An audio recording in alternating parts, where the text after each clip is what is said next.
Hi, second graders. Today we're going to be enjoying the picture book Izzy Gizmo. This girl, Izzy, is full of creativity and full of determination. Let's see how those two character traits help her accomplish a goal.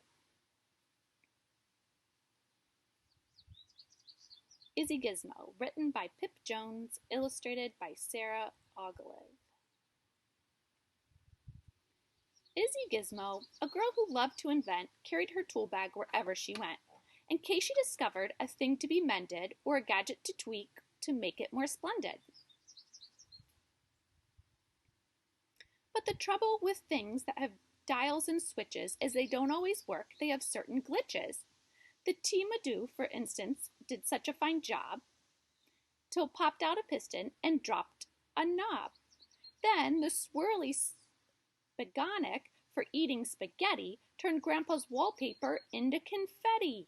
Are you noticing how the author chose to make this a rhyming story? That's kind of fun, and it's some tongue twisters for me as I'm reading, you'll probably notice. The Beardtastic had Grandpa nearly perfectly styled till the foam overflowed and the clippers went wild. Well, Isabel, who was so clever and bright, would get rather cross when things didn't go right, and she huffed, "It's too tough, I've had it, I quit." She kicked her invention and called it a twit. Isabel fumed. Grandpa smiled and chuckled. "You can't just quit 'cause that thingy-mabob buckled. Now trust me, young lady, sometimes you need to try again and again if you want to succeed." Perhaps Grandpa was right, but still, Izzy sighed. She picked up her tool bag and wandered outside. Kicking the stones on the path as she walked, Izzy jumped at a bump. Up ahead, something squawked.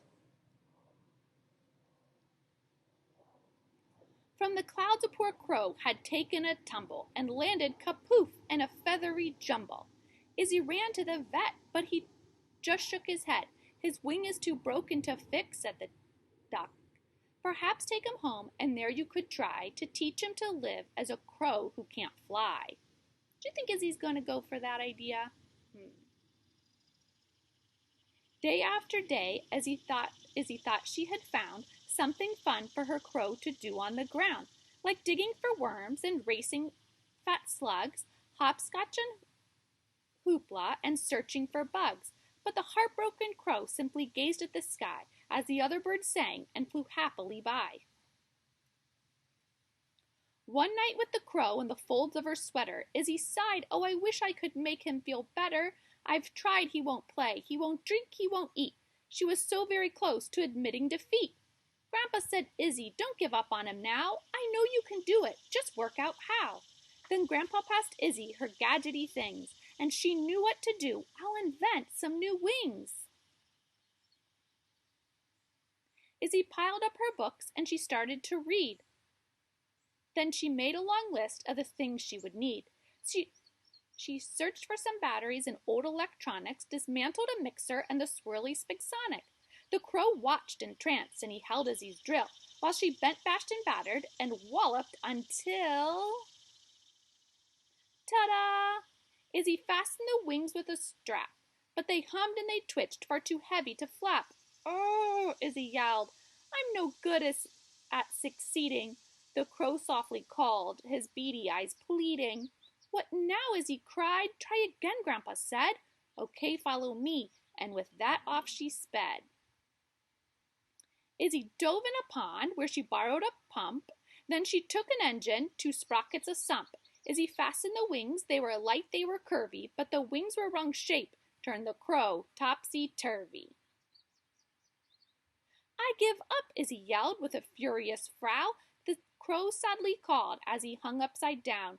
Izzy unscrewed the head from the shower, found special circuits to adjust the wing's power. And finally, using her trusty old pliers, she borrowed the motors from two big blow dryers. "Yes," Izzy said, "the right shape, perfect weight, but one wing flapped madly. The crow couldn't fly straight." "I've had it," yelled Izzy, heading straight for a bin, but the crow blocked her path. He just wouldn't give in. Izzy twizzled and tinkered, and using his beak, the tip-tapping crow gave the screw a good tweak. Then he loosened the cog from Grandpa's old mixer. "I can fly," Izzy cried. "You can fly," Izzy cried. Oh, your name should be Fixer. After 2 loop-the-loops, Fixer came to land and stood happily calling upon Izzy's hand. You've tried very hard, Grandpa said, and succeeded. You kept at it, Izzy. You did what was needed. But don't pack your tools yet. Your day's not quite ended. A few things around here now need to be mended. You see, they're all the people who she borrowed a little bit of equipment from in the community. I think that part's really funny. And the author ends with a bit of a joke there. I hope you enjoyed noticing how Izzy used her determination to help that crow.